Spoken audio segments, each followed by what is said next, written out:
Hello and welcome to The Drowsy Architect. We tell the stories of the world's greatest buildings, slowly, gently, as bedtime stories for grown-ups. The narration is calm, the music is soft, and if you fall asleep before the end, that is exactly what we are here for.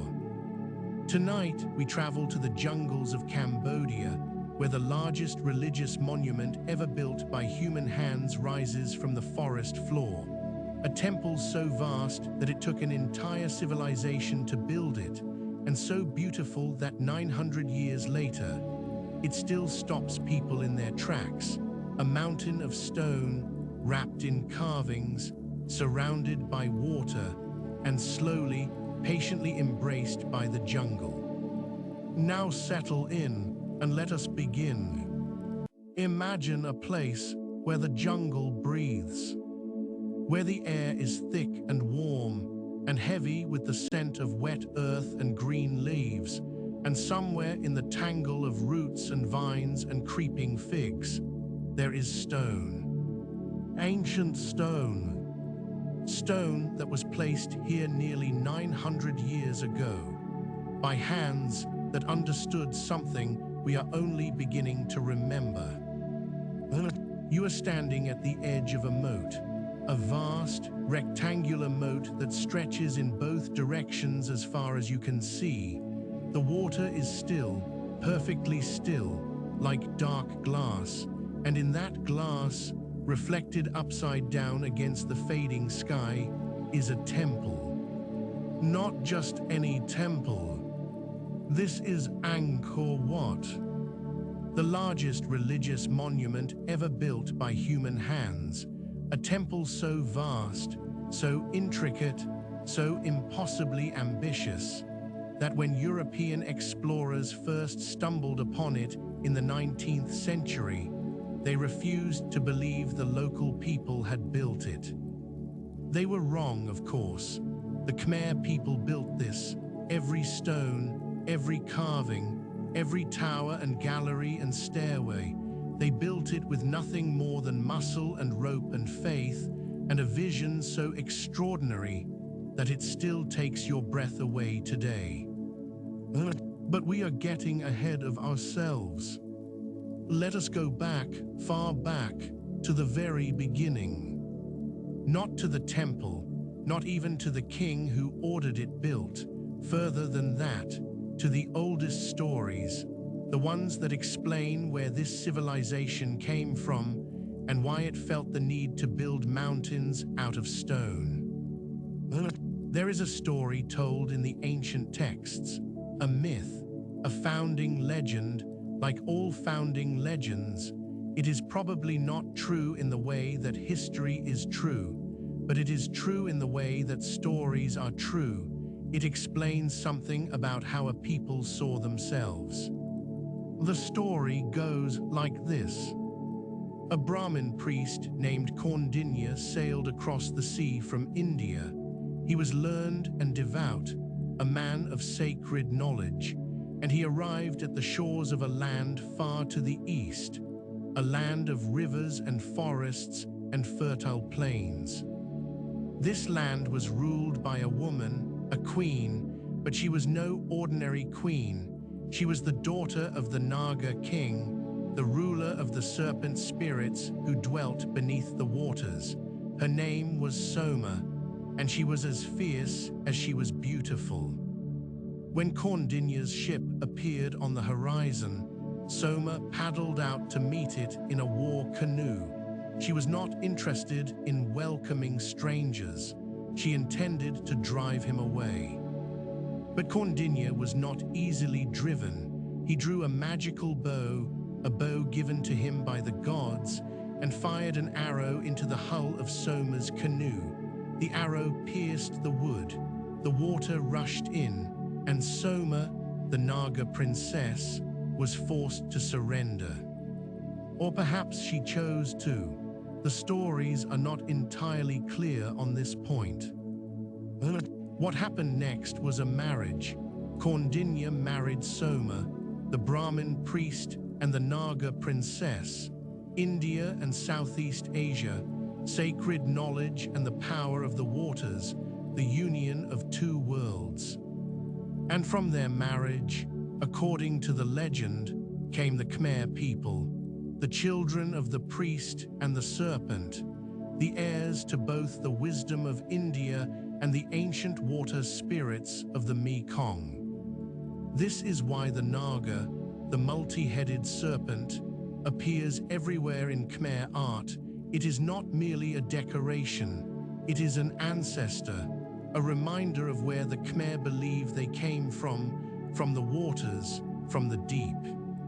And the legend tells us something else, something important.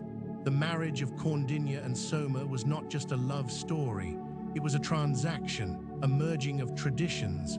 Kaundinya drank the waters of the land, and Soma received the sacred texts of India, priest and princess, knowledge and power, dry land and deep water. The tension between these two forces, the ordered world of the Brahmin and the wild, ancient power of the water spirits, runs through the entire history of the Khmer. It is there in every temple, every Baray, every stone Naga coiled around a balustrade.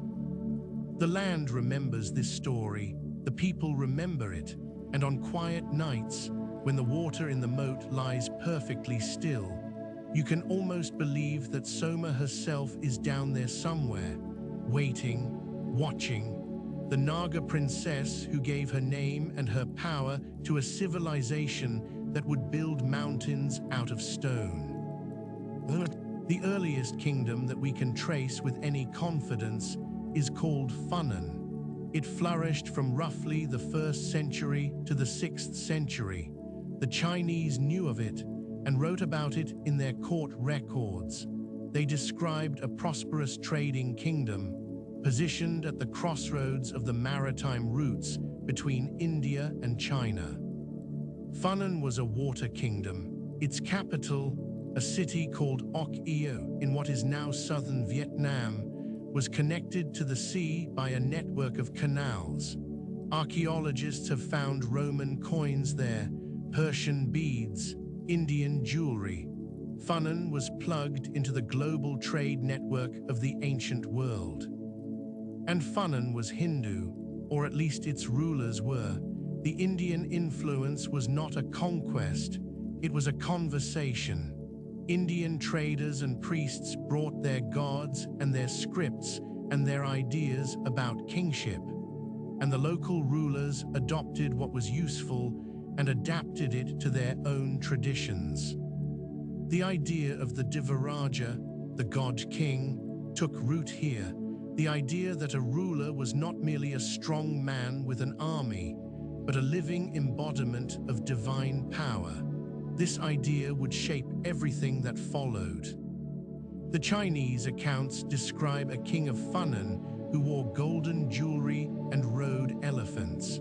They describe a palace with wooden walls and a tiled roof. They describe a city where the people lived in houses raised on stilts above the water, and where the canals were so well maintained that ocean-going ships could sail inland to the capital. Funan lasted for 5 centuries. It traded with Rome, it traded with India, it traded with China. It absorbed the religions and the art and the architecture of these distant civilizations and made them its own. And when it finally declined, weakened by internal conflict and the rising power of kingdoms further inland, it left behind a legacy, a seed, the idea that a kingdom in Southeast Asia could be great, could be sophisticated, could build in stone and write in Sanskrit and organize vast populations around the mastery of water. That seed would germinate for centuries, through the murky period of successor states, through wars and alliances and the slow consolidation of power, until it finally flowered at Angkor. Funan eventually gave way to a successor state called Chenla. The details are murky, as they so often are in this period, But by the 7th and 8th centuries, the Khmer-speaking people of the interior had become the dominant power. They were building in stone. They were carving inscriptions in Sanskrit and Old Khmer. They were constructing temples. Not yet on the scale of Angkor, not yet, but the tradition was taking shape. Let your body settle now. Let the mattress hold you. Feel how the pillow cradles the weight of your head, and let that weight increase, just slightly. You do not need to hold yourself up. You are supported. You are held. Let gravity do its gentle work. The earliest great temples of the Khmer were built at a place called Roluos, about 15 kilometers southeast of where Angkor Wat would later stand. This was the capital before Angkor, and here, in the late 9th century, the first temple mountains were raised. Bakong, built around 881, a stepped pyramid of sandstone and laterite, rising in 5 tiers to a central tower. It was meant to be Mount Meru, the sacred mountain at the center of the universe, the home of the gods. The idea was simple but profound. The king would build a mountain, not a real mountain, but a stone replica of the cosmic mountain, and at its summit, he would place a linga, a symbol of Shiva, representing the divine power that flowed through the king and into the land. Each new king would build his own temple mountain, his own Mount Meru, higher than the last, more elaborate, more richly carved. It was a competition that lasted centuries, each king trying to surpass his predecessor, each temple a declaration, I am closer to the gods than any king who came before.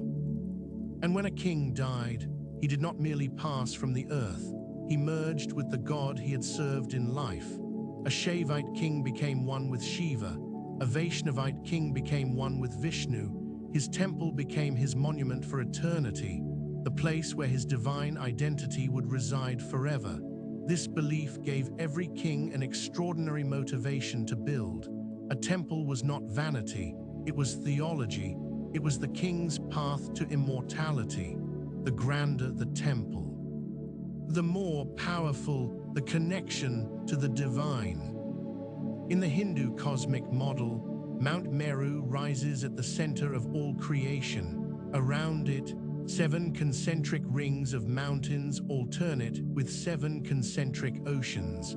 The sun and the moon and the stars revolve around its peak. The gods live on its slopes, and at its summit, in a palace of gold, dwells the supreme deity.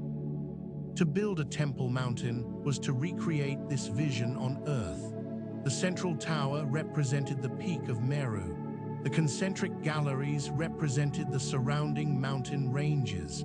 The moat represented the cosmic ocean, and the king, ascending the steep steps to the Inner Sanctum, was climbing the sacred mountain itself, leaving the earth, approaching the gods, enacting the journey from the human to the divine, in stone and in flesh.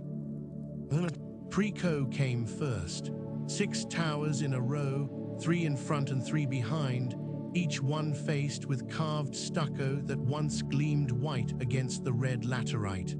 The towers were dedicated to ancestors, to the deified kings and queens who had come before. It was a temple not of ambition, but of reverence, of looking backward, of honoring the dead.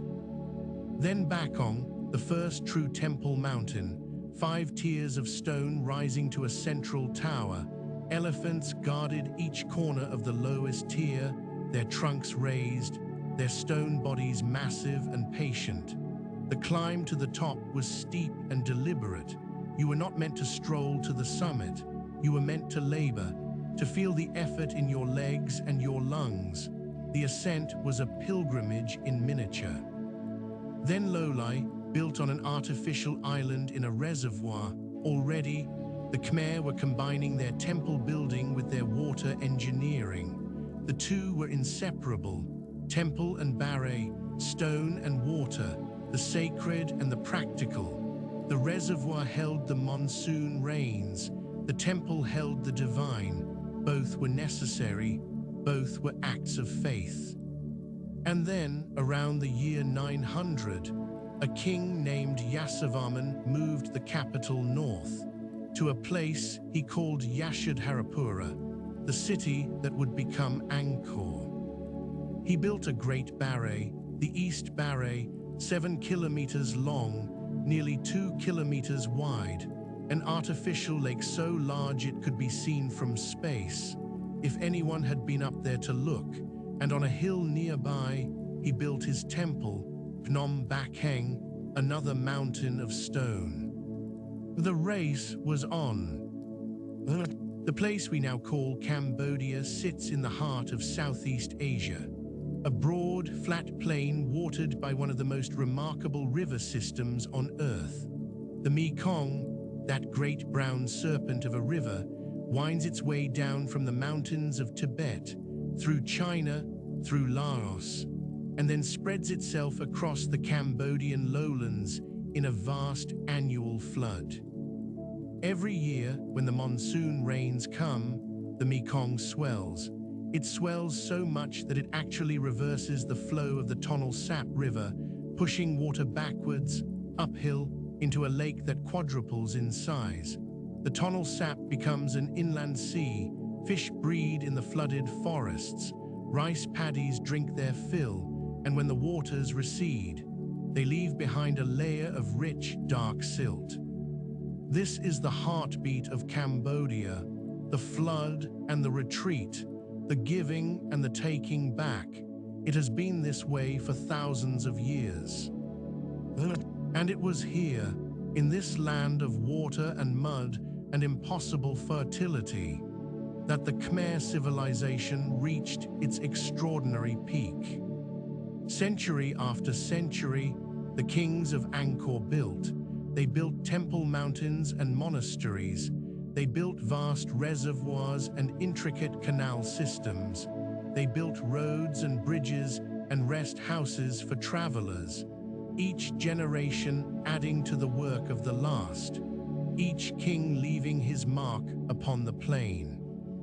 And then, around the year 1113, a new king took the throne. His name was Suryavarman II, and he had a plan. He was going to build a temple unlike anything the world had ever seen. Not for Shiva, as most of the previous great temples had been, but for Vishnu, the preserver, the protector, the god who maintains the cosmic order. Suryavarman was devoted to Vishnu, and his temple would be Vishnu's earthly home. Let your eyes close now, if they are not already closed. Let the images form gently in your mind. There is no rush.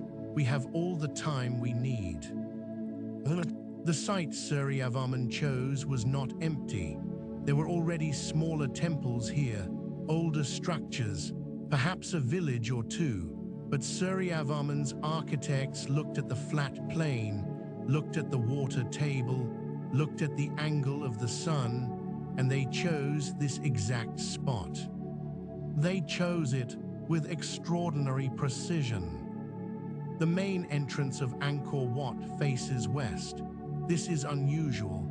Almost every other Khmer temple faces east, toward the rising sun, but Angkor Wat faces the setting sun. Some scholars believe this is because the temple was dedicated to Vishnu, who is associated with the West. Others believe it was because the temple was always intended to serve as Suryavarman's funerary monument, and in Khmer tradition, the West is the direction of the dead. Perhaps it is both. Whatever the reason, the orientation was deliberate. On the spring and autumn equinoxes, the sun rises directly over the central tower of Angkor Wat when viewed from the western entrance. The builders knew this. They calculated it. They planned for it. This was not an accident. This was astronomy encoded in stone. And the equinox alignment was only the beginning. On the summer solstice, the sun rises over a distant hill to the northeast, perfectly framed by the towers when viewed from the western causeway. On the winter solstice, it rises to the southeast, again aligned with the temple's geometry. The builders of Angkor Wat did not merely construct a building, they constructed an instrument, a device for measuring the heavens, a calendar carved in sandstone. The numbers confirm this. The outer wall of the temple enclosure measures 4,025 meters in total circumference. Scholars have noted that this number corresponds precisely to the four great ages of Hindu cosmology, the four yugas, the Krita Yuga of 1,728,000 years, the Treta Yuga of 1,296,000, the Devapara Yuga of 864,000, and the Kali Yuga. Our present age of 432,000 years. Added together, these four ages total 4,320,000 years, and the ratio of these numbers, encoded in the measurements of the temple, reveals a mind that was thinking not in terms of years or decades, but in terms of cosmic time. The central tower is reached by climbing 108 steps on the western side. 108, a sacred number in Hinduism, the number of beads on a mala, a prayer necklace, the number of names of the gods, the number that appears again and again in Hindu and Buddhist cosmology, as if the universe itself were built on this single, resonant integer. The temple is a book written in stone and number, and we are only beginning to learn how to read it. There are scholars who have spent their entire careers studying the measurements of Angkor Wat. They have found correspondences everywhere. The distance between certain towers encodes the length of certain cosmic ages. The number of pillars in certain galleries corresponds to the number of lunar cycles in a given period. The proportions of the central tower mirror the proportions described in ancient Sanskrit texts on sacred architecture. Whether all of these correspondences were intentional, or whether some are the product of our own desire to find patterns, is a question that may never be fully answered. But this much is certain. The builders of Angkor Wat were not merely constructing a beautiful building, they were encoding a message. They were writing the laws of the universe in stone and space and number, so that even if every book was lost, even if every priest forgot the teachings, the knowledge would survive, locked in the measurements, hidden in the geometry, waiting to be rediscovered. The construction began, and the scale of what followed is almost beyond comprehension. First, the moat, a rectangular moat 190 meters wide, enclosing an area of about 200 hectares. That is nearly 500 acres. The moat alone required the excavation of more than 1.5 million cubic meters of earth. Think about that for a moment. 1.5 million cubic meters dug by hand, carried in baskets on the heads and shoulders of workers, dumped, shaped, smoothed. And the moat was just the beginning. Inside the moat, a raised causeway leads to the main entrance. The causeway is paved with sandstone, 350 meters long, lined on both sides by a balustrade shaped like a giant serpent, a naga, the mythical multi-headed snake that is one of the most powerful symbols in Khmer cosmology. The Nagas guard the entrance. Their bodies stretch the full length of the causeway, their seven-headed hoods fanning out at each end like stone flowers. You walk between them. You walk along the body of the serpent. You are crossing the cosmic ocean. Because that is what the moat represents, the ocean that surrounds Mount Meru, and as you cross it, you are leaving the ordinary world behind. You are entering the realm of the gods. As you walk the causeway, you pass two small buildings, one on your left, one on your right, symmetrical, identical in form. These are the libraries. They are not libraries in the modern sense. They did not hold shelves of books. The Khmer wrote on palm leaves, fragile things that crumbled in the tropical humidity. These buildings were repositories of sacred texts, scrolls and manuscripts stored in wooden chests, tended by priests who memorized the contents as much as they read them. The libraries are exquisite miniatures of the main temple. Each one has a cruciform plan, 4 porches opening to the 4 cardinal directions. Each one is crowned with a tower. Each surface is carved with the same loving attention as the great galleries beyond. They are easy to overlook. Visitors walk past them in their eagerness to reach the main temple, but pause here for a moment in your imagination. Stand between the 2 libraries and look toward the main entrance ahead of you. Feel the symmetry, feel how the space is organized. Nothing is accidental, everything has its place. Beyond the libraries, you reach the Cruciform Terrace, a raised platform in the shape of a cross, guarded by stone lions and bordered by Naga balustrades. From here, the full western facade of the temple is revealed. 5 towers, arranged in a quincunx pattern like the 5 on a die, 4 at the corners, 1 in the center. The central tower is the tallest, 65 meters above the ground, 213 feet, and it is surrounded by 3 concentric galleries, each one higher than the last, each one drawing you upward toward the summit. This is Mount Meru in stone, the 5 peaks, the surrounding ridges, the cosmic mountain made real. And every surface, every wall, every pillar, every lintel is covered in carvings. Breathe slowly now, in and out. Let the air fill your chest and then release it gently. You are safe here. You are warm and comfortable, and the story will carry you. The main entrance is a Gopura, a monumental gateway. It stretches across the full width of the western side of the temple enclosure, 3 towers, multiple doorways, and as you pass through, you find yourself standing in an enormous open space.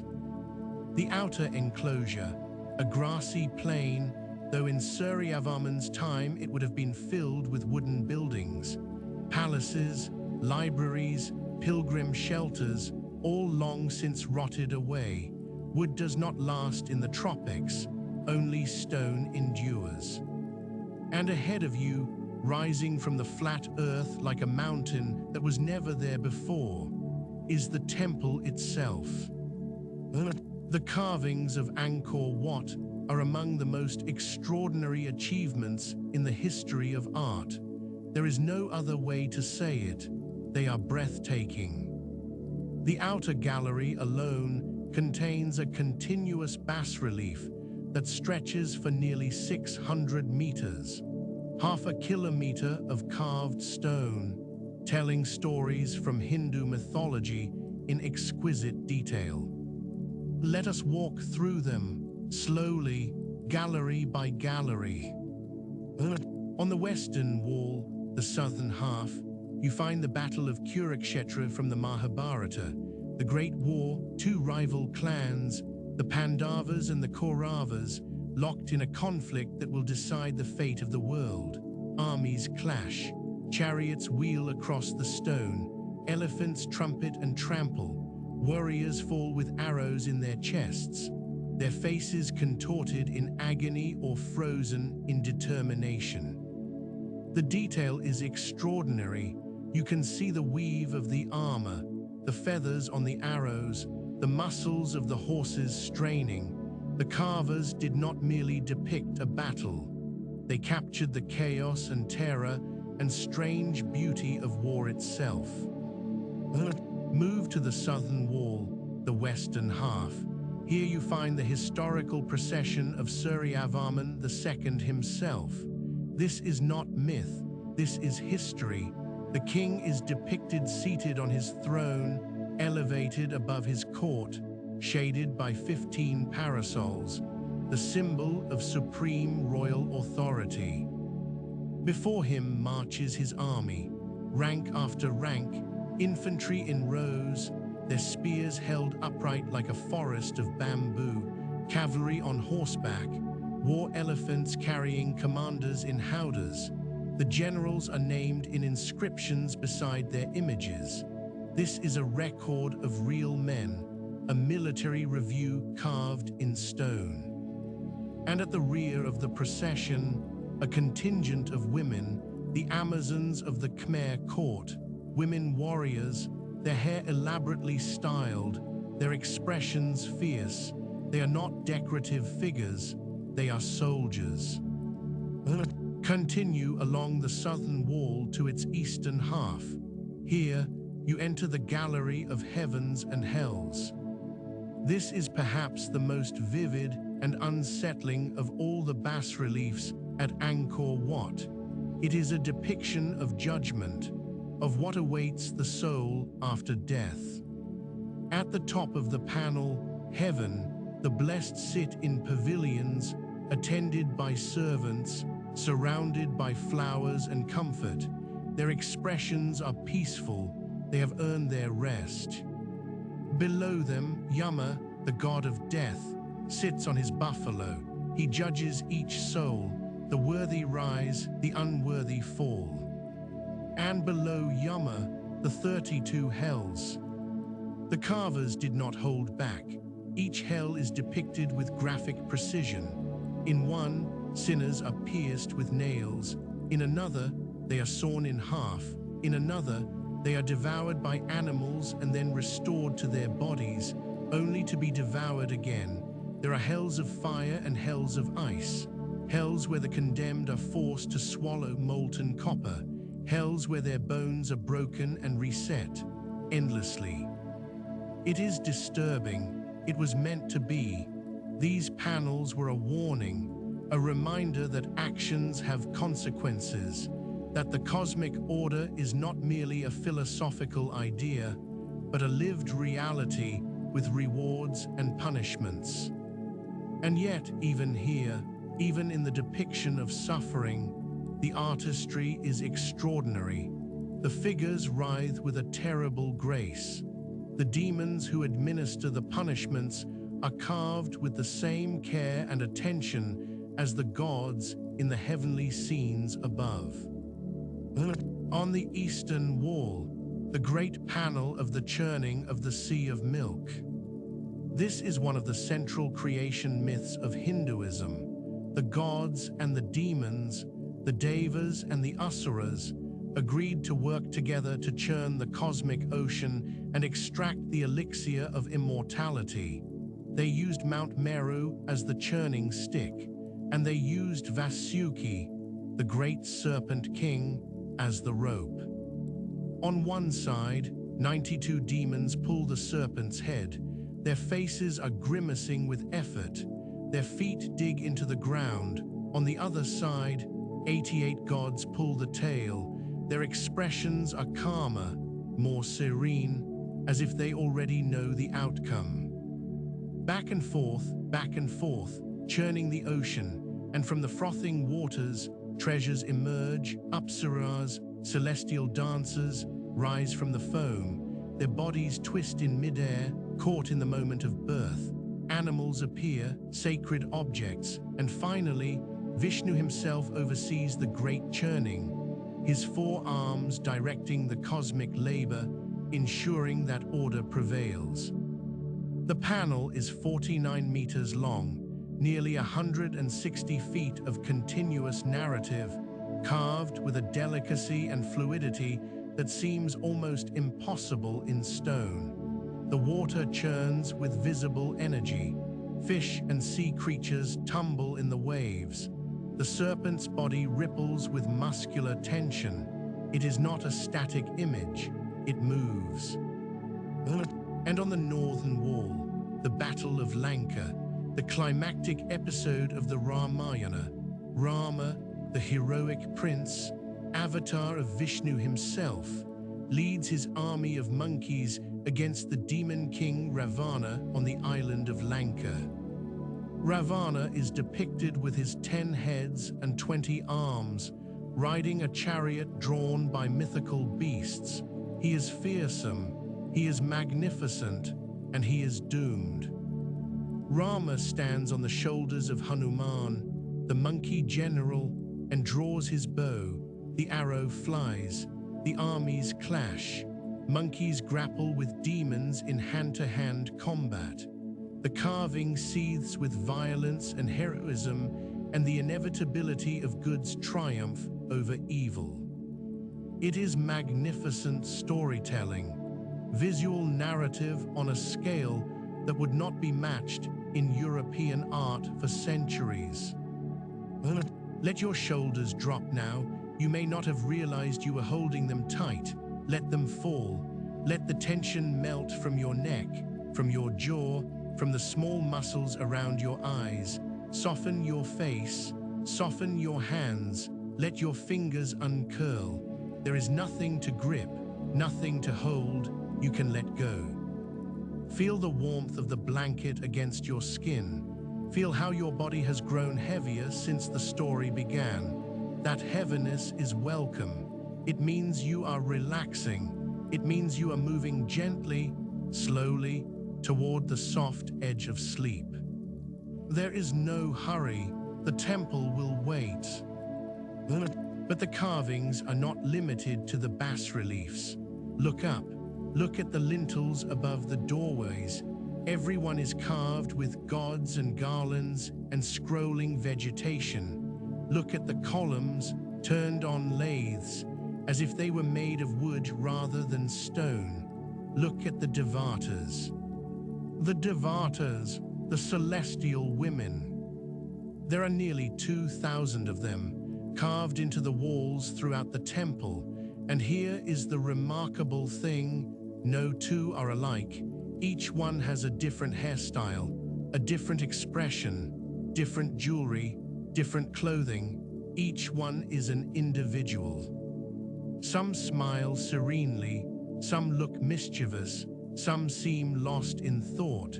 They are frozen in stone, but they feel alive. They feel like they might step out of the wall at any moment and walk among us. These Devatas are not merely decorative. They are Apsaras, celestial dancers, and they represent one of the most important cultural traditions in Khmer civilization, the sacred dance. In the courts of Angkor, dance was not entertainment, it was ritual, it was prayer made visible. The dancers of the royal court were considered living intermediaries between the human world and the divine.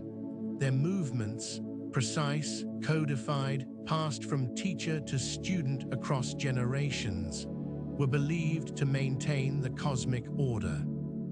Every gesture had meaning: the angle of a wrist, the curl of a finger, the tilt of the head. These were not arbitrary, they were a language, a vocabulary of the sacred. Each position corresponded to a story, a god, an emotion, a cosmic principle. The dancers performed in the temple courtyards, by torchlight, to the accompaniment of gongs and xylophones and the haunting nasal melody of the Khmer oboe. The king watched from his elevated platform, the priests chanted, and the dancers, their bodies painted with turmeric and adorned with golden crowns and bracelets, moved through the ancient choreography like the Apsaras come to life. The tradition survived for centuries, through the decline of Angkor, through the centuries of upheaval that followed. It survived because it was passed down, body to body, teacher to student, mother to daughter. The Royal Ballet of Cambodia is a direct descendant of the dances depicted on the walls of Angkor Wat. But it nearly did not survive the 20th century. Under the Khmer Rouge, the dancers were targeted. They were intellectuals, they were artists, they were associated with the monarchy, everything the regime despised. Many were killed, many more were sent to the labor camps where they died of starvation and disease.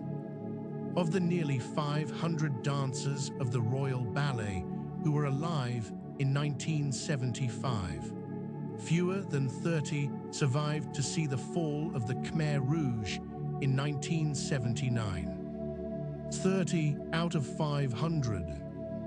And yet those 30 women remembered.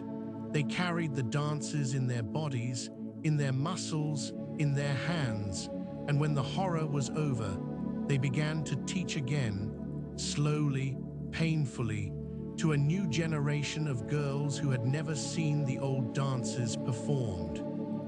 The revival of Apsara dance is one of the most moving stories in the history of cultural preservation. It is a testament to the stubbornness of beauty, to the refusal of art to die, even when everything conspires to kill it. Today, the Royal Ballet of Cambodia is a UNESCO masterpiece of the oral and intangible heritage of humanity. The dancers still perform in the courtyards of Angkor. The gestures are the same gestures carved in the stone 900 years ago. The circle is unbroken. Let your breathing find its own rhythm now. Do not try to control it. Let it be slow. Let it be deep. Let each exhale carry a little more tension from your body, a little more thought from your mind. You are a stone being smoothed by water. The water is your breath, and with each gentle wave, the edges soften. Inside the third gallery, the Inner Sanctum, there were once many Buddha statues. When the temple was converted from Hindu worship to Buddhist worship in the centuries after Suryavarman, hundreds of Buddha images were placed in niches along the corridors. This was the gallery of 1,000 Buddhas. Most are gone now, looted over the centuries, taken by collectors and thieves, damaged by time and neglect. The niches remain, empty rectangular hollows in the stone, each one a small absence, a reminder that something sacred was here and is here no longer. A few remain, worn smooth by centuries of reverent touch, their faces serene, their hands folded in meditation. They sit in their niches like memories that refuse to fade.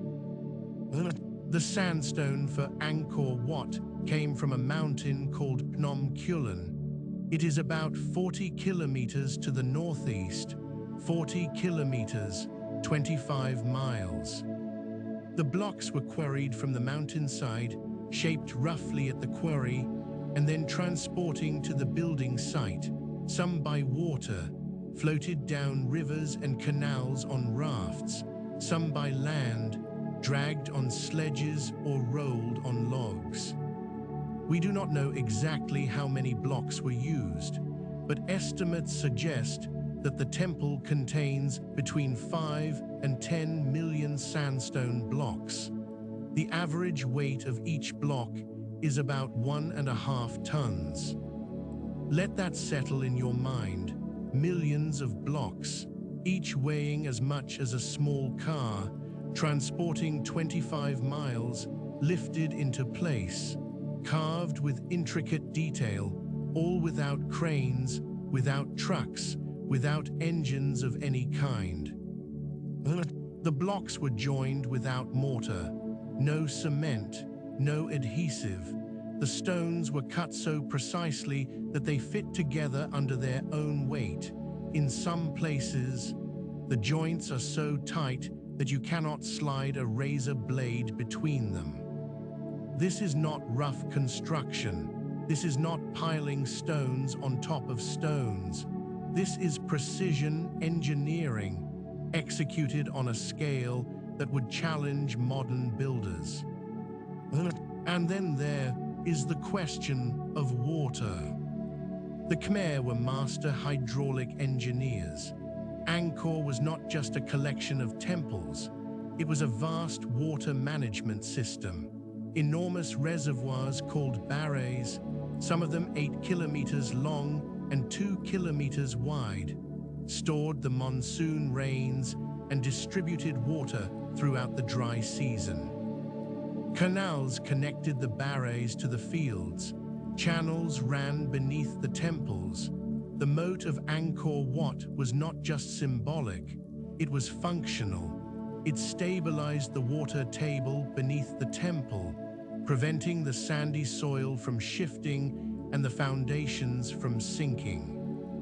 The entire city was a machine for controlling water, and without that machine, the temples could not have been built, the population could not have been fed, the civilization could not have existed. Think about what this means. Nearly 900 years ago, in the forests of Southeast Asia, a civilization created a metropolitan water system more sophisticated than anything in medieval Europe. They understood hydrology, they understood soil mechanics, they understood the relationship between water and stone and earth and gravity. And they encoded all of this knowledge, all of this engineering, into what looks to the untrained eye like a simple temple surrounded by a pretty moat. Nothing about Angkor Wat is simple. To understand what this city was really like, we are fortunate to have one extraordinary source, a witness, a man who walked these streets and wrote down what he saw. His name was Zhou Daguan. He was a Chinese diplomat, and in 1296, he traveled with a Chinese embassy to the court of Angkor. He stayed for nearly a year, and when he returned to China, he wrote a detailed account of everything he had observed. It is called The Customs of Cambodia, and it is the only eyewitness description of Angkor at the height of its power that has survived to the present day. The only one. Everything else we know about daily life in Angkor comes from stone inscriptions, from archaeological remains, and from educated guesswork. But Zhou Daguan saw it with his own eyes, and he wrote it down. He described the city walls of Angkor Thom, the great city that by his time had replaced Angkor Wat as the ceremonial center.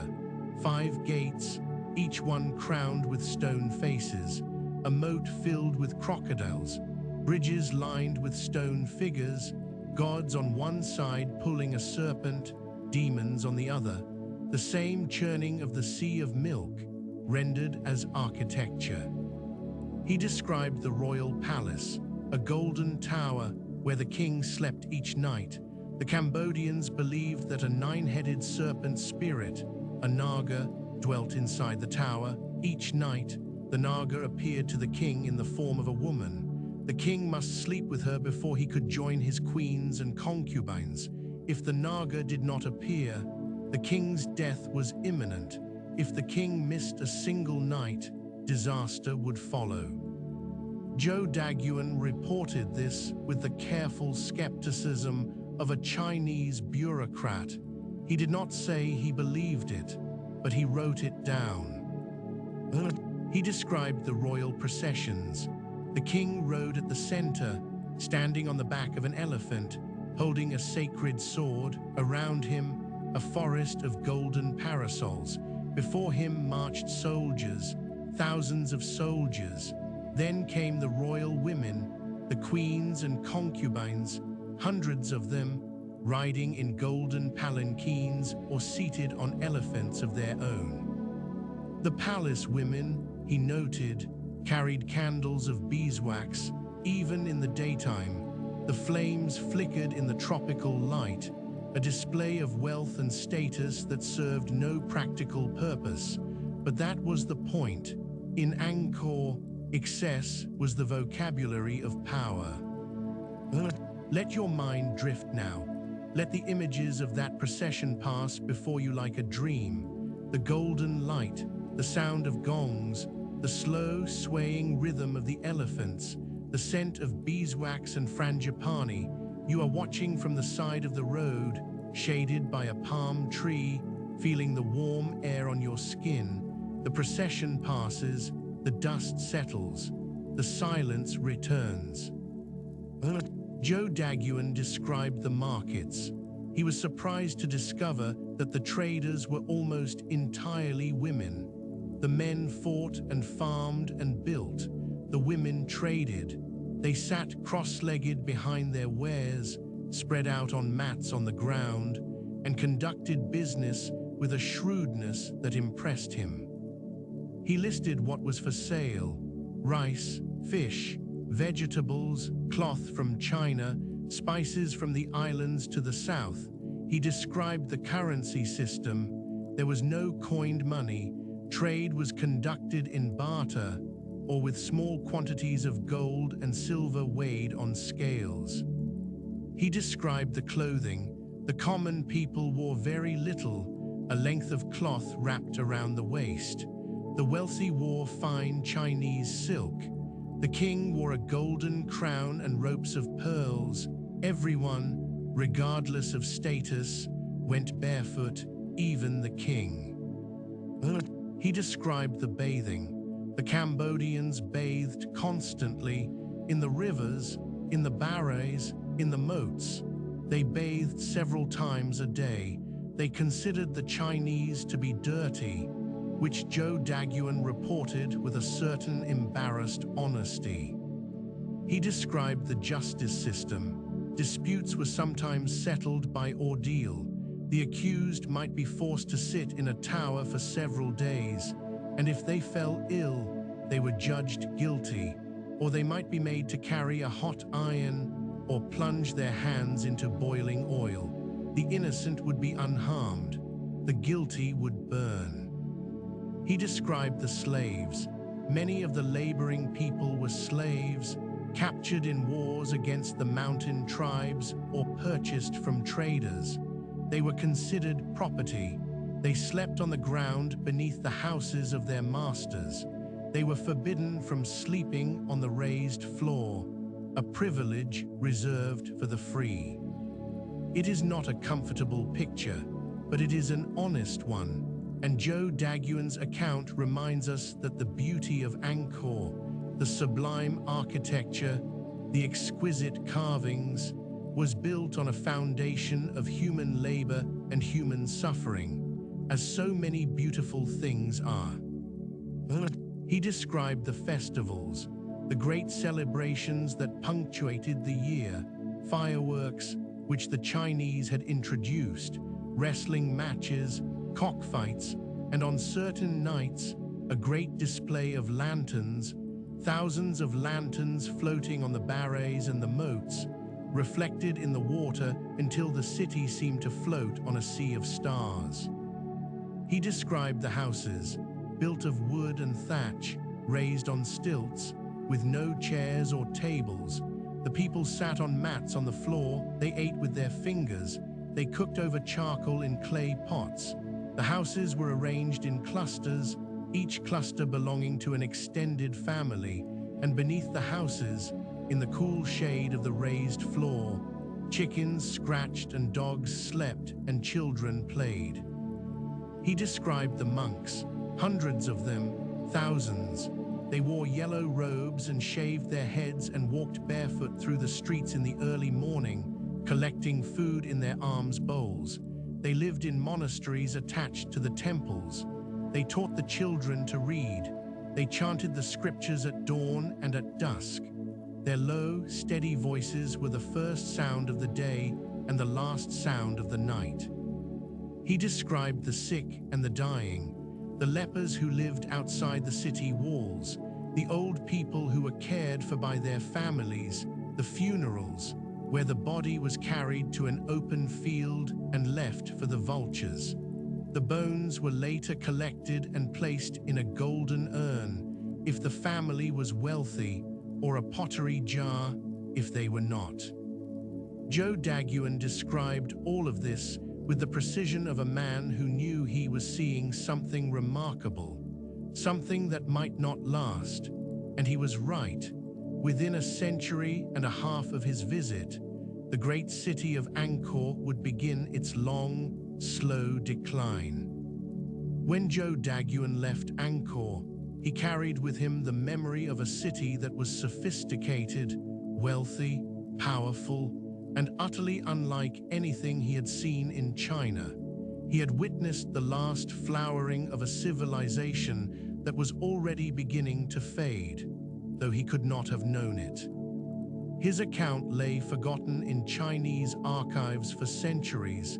It was not translated into a European language until the 19th century, but when scholars finally read it, they found the missing piece, the human picture, the life behind the stone. Close your eyes a little more deeply now, not the physical closing, but the inner one. Let the brightness behind your eyelids dim. Let the colors fade to a warm, soft dark. Imagine the color of sandstone at twilight, that dusky gold, that gentle amber. Let that be the color of your darkness. Warm, soft, safe. Let us talk about what it was like to live in this city, not to visit, not to rule, to live. At its peak, in the 12th and 13th centuries, the greater Angkor metropolitan area held perhaps 750,000 people. Some estimates go higher. This made it the largest city on earth, larger than Constantinople, larger than Baghdad, larger than anything in Song Dynasty China. The vast majority of these people were not kings or priests or soldiers. They were farmers, rice farmers. The entire civilization rested on a foundation of rice. The water management system made it possible to grow 3 harvests a year. 3, in a region where most farmers managed 1. The Barays stored the monsoon rains. The canals distributed the water evenly across the paddies. The fields were laid out in a grid, precise and regular, visible in LiDAR scans even today. The surplus was enormous, and surplus is the engine of civilization. When you can grow more food than you need to survive, you can feed specialists, carvers, priests, engineers, dancers, soldiers. You can build temples. The people lived in wooden houses raised on stilts. This kept them above the flood waters and allowed the air to circulate beneath. The houses were clustered in villages, each village centered on a small temple or shrine.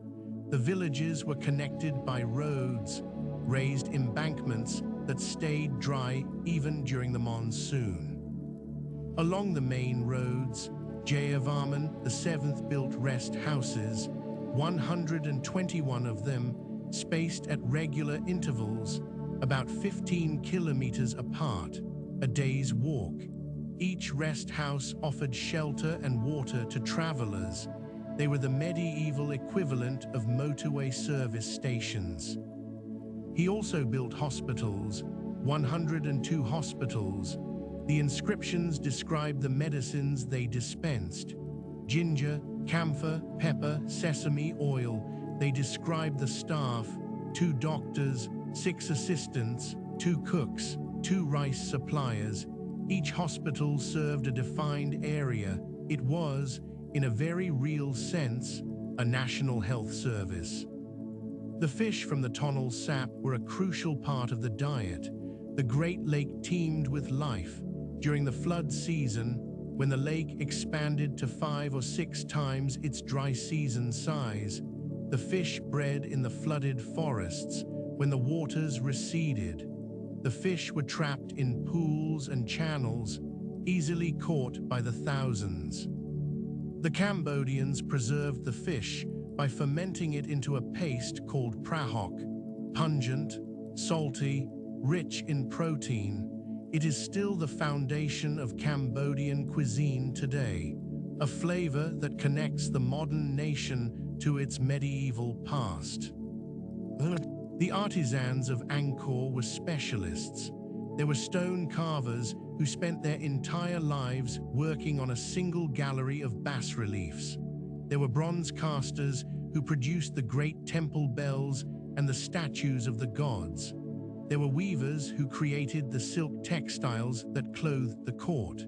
There were potters and jewelers and lacquer workers and painters. Each craft was organized into guilds. The guilds were hereditary, skills passed from father to son, from mother to daughter. A carver's son would become a carver. A weaver's daughter would become a weaver. The knowledge was not written down. It lived in the hands, in the muscle memory of generations. And there were the dancers, always the dancers. The royal court maintained a corps of thousands of female dancers who performed the sacred dances at every major ceremony. They were housed in special quarters near the palace. They trained from childhood. Their art was considered so essential to the well-being of the kingdom that to let the dances lapse, to allow a ceremony to pass without the proper performance, was thought to invite disaster. The entire city hummed with purposeful activity. It was a machine, an organism, every part connected to every other part. The farmers fed the builders raised the temples, the priests maintained the cosmic order, the king held it all together, and the water, always the water, sustained everything. Life in Angkor was not quiet. It was not the peaceful, meditative place that the ruins suggest. It was a noisy, bustling, crowded city, markets humming with trade, temples ringing with bells and chanting, roads thick with ox carts and elephants and palanquins, children playing, dogs barking, the rhythm of rice being pounded in wooden mortars, a sound so ubiquitous that it became the heartbeat of the city. But we are listening to it from a great distance now, 900 years of distance, and through that distance, the noise fades, the chaos softens, and what remains is the stone, the still, silent stone. Let the muscles of your body release their last remaining tension. Start with your feet. Feel them grow warm and heavy. Feel the heaviness move up through your calves, through your knees, through your thighs. Let it pool in your lower back, that place where so much tension lives.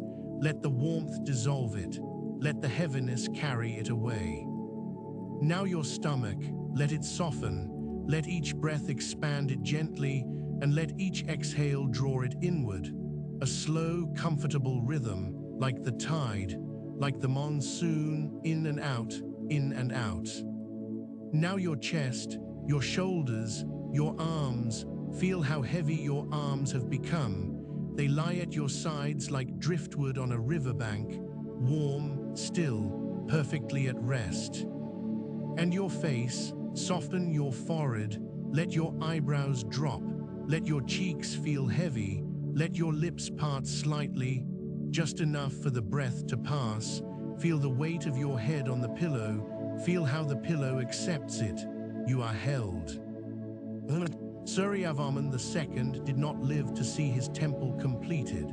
He died around 1150, perhaps during a military campaign against the Cham people to the east. The exact circumstances of his death are unclear. Much about the Khmer is unclear. They wrote on palm leaves and animal skins.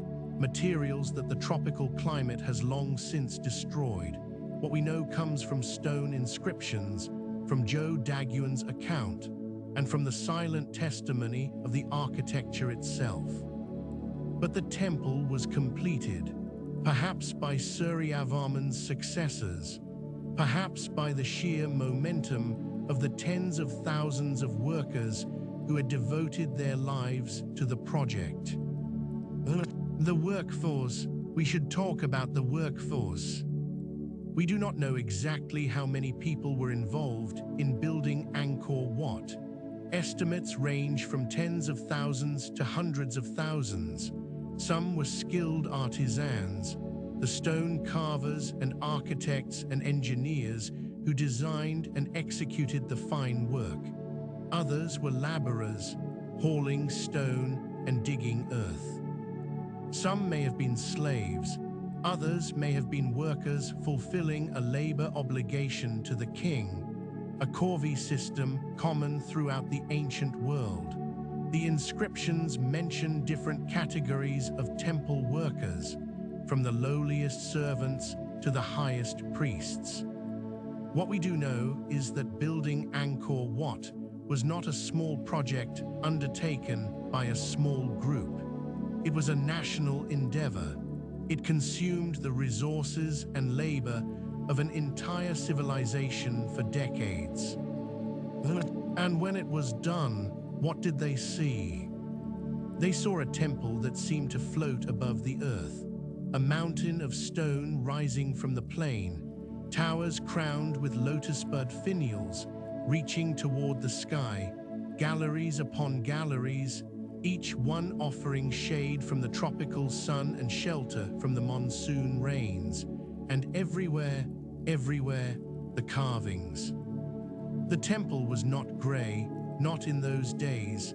The sandstone was a warm honey color, and in places it was painted. We know from traces of pigment that some of the carvings were highlighted in red and gold. The walls of the Inner Sanctum may have been covered in gold leaf. The floors of the galleries were polished to a high shine. Imagine it at dawn, the sun rising behind you as you face the western entrance, its light creeping up the 5 towers, turning them from shadow to gray to gold, the moat reflecting the temple in perfect symmetry, the sound of chanting drifting from the Inner Sanctum, the smell of incense and frangipani.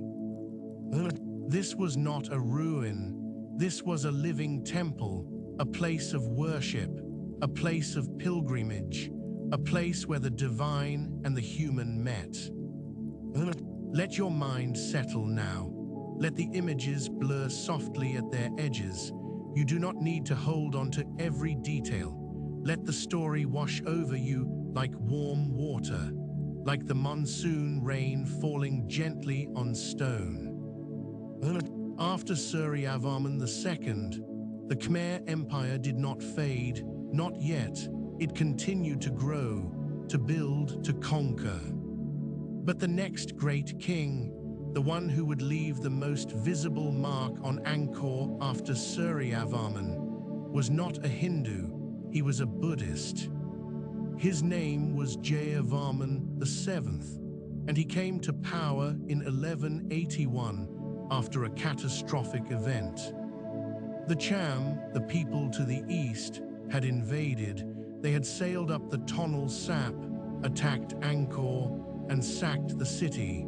The capital was in ruins, the king was dead, and the empire seemed on the verge of collapse. Jayavarman drove the Cham out.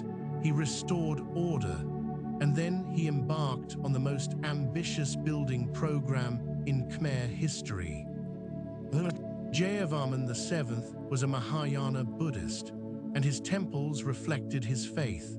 He built the Bayon, that extraordinary temple at the center of Angkor Thom, with its 216 enormous stone faces gazing serenely in every direction. He built Ta Prohm, the temple that would one day be swallowed by the jungle. He built Pre Khan. He built Banteay Kade. He built Neak Peen. He built hospitals, he built rest houses along the roads, he built bridges and reservoirs and schools. The inscriptions say he felt the suffering of his people more keenly than his own. Whether this was true or merely royal propaganda, the scale of his construction suggests a king who was driven by something more than vanity. But Jayavarman VII did something else, something that would directly affect Angkor Wat. Under his influence, and the influence of the kings who followed, Cambodia gradually shifted from Hinduism to Buddhism. The transition was slow. It was not a sudden conversion. Hindu and Buddhist practices coexisted for centuries, but gradually the balance tipped. And Angkor Wat, that great monument to Vishnu, was transformed into a Buddhist temple. The Hindu images were not destroyed. Most of them remain to this day, but Buddhist statues were added. The central sanctum, which once held an image of Vishnu, was rededicated to the Buddha. New carvings were made, new rituals were observed. The temple adapted, it evolved, it did what great sacred spaces do. It absorbed new meanings without losing the old ones. The centuries passed.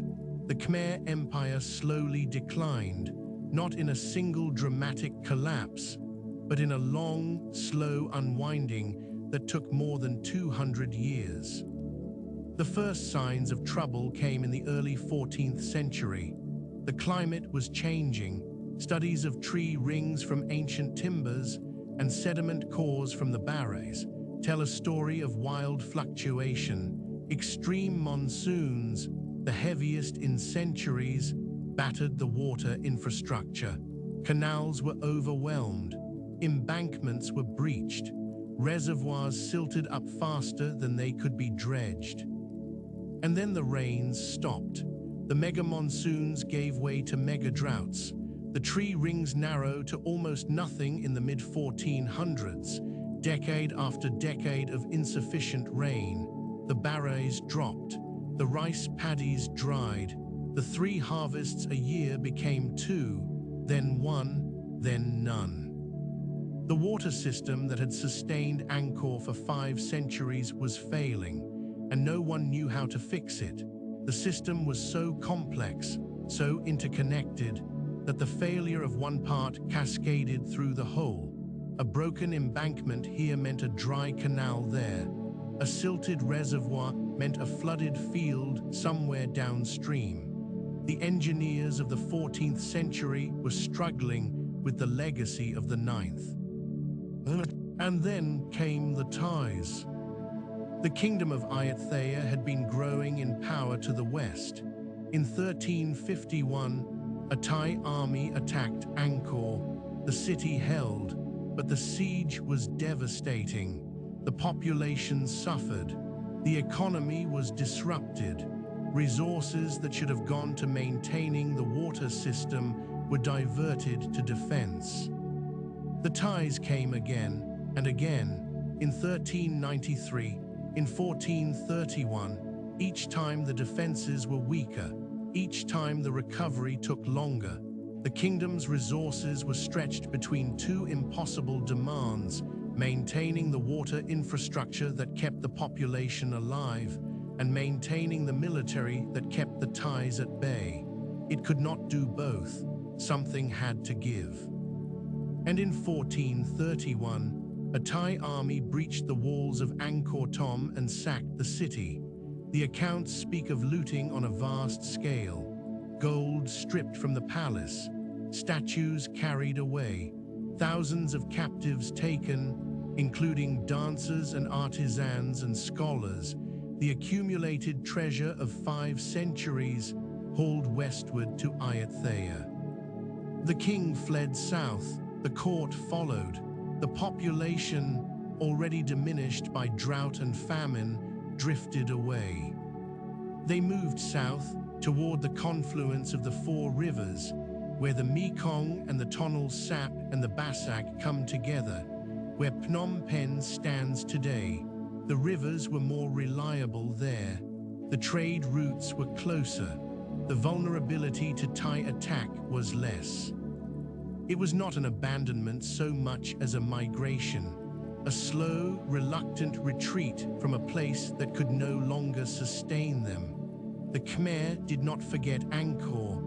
They did not stop caring about it, but they could no longer live there, not as they had before, not in the hundreds of thousands. The great Barays became marshes, the canals became ditches, the roads crumbled, the wooden buildings rotted, and the forest, patient, hungry, ancient, moved in. It is tempting to see this as a tragedy, and in many ways it was. A great civilization, one of the greatest the world has ever known, reduced to ruins in the jungle. A city of 750,000 people, returned to the birds and the monkeys and the strangler figs. But perhaps there is another way to see it. The Khmer did not disappear. They moved, they adapted, they built a new capital at Phnom Penh. They continued to create art and music and architecture, just on a smaller scale. The civilization changed form. It did not end. And Angkor, left to the forest, entered a different kind of existence. It became a place of legend, a place of pilgrimage, a place that lived not in the present but in memory, and memory, as we know, has a power all its own. But Angkor Wat was never entirely abandoned.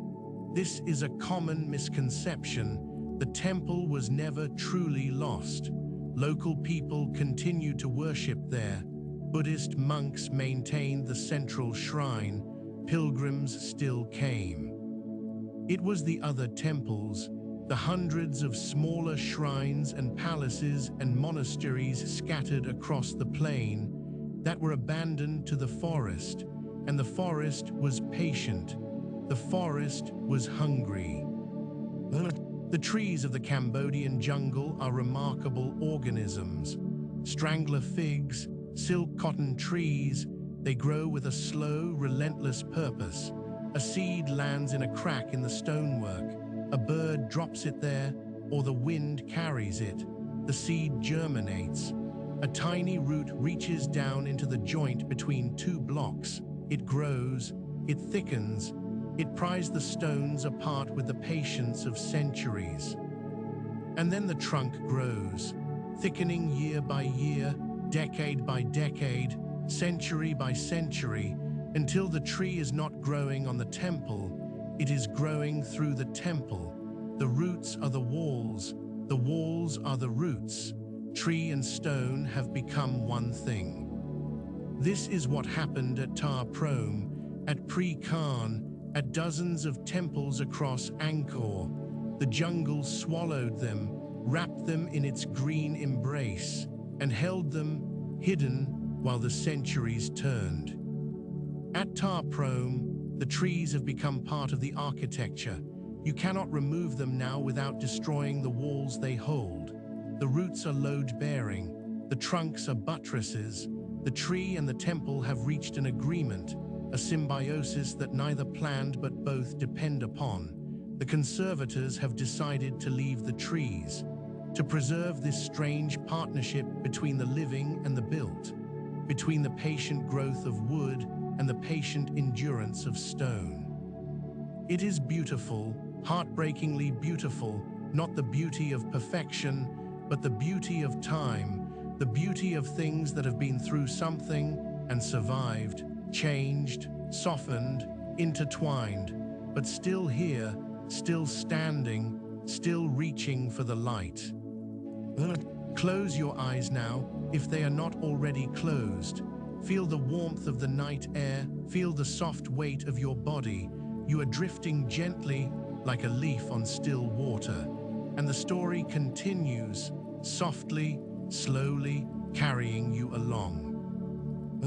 In 1860, a French naturalist named Henri made his way into the forests of Cambodia. He was not looking for temples, he was looking for insects.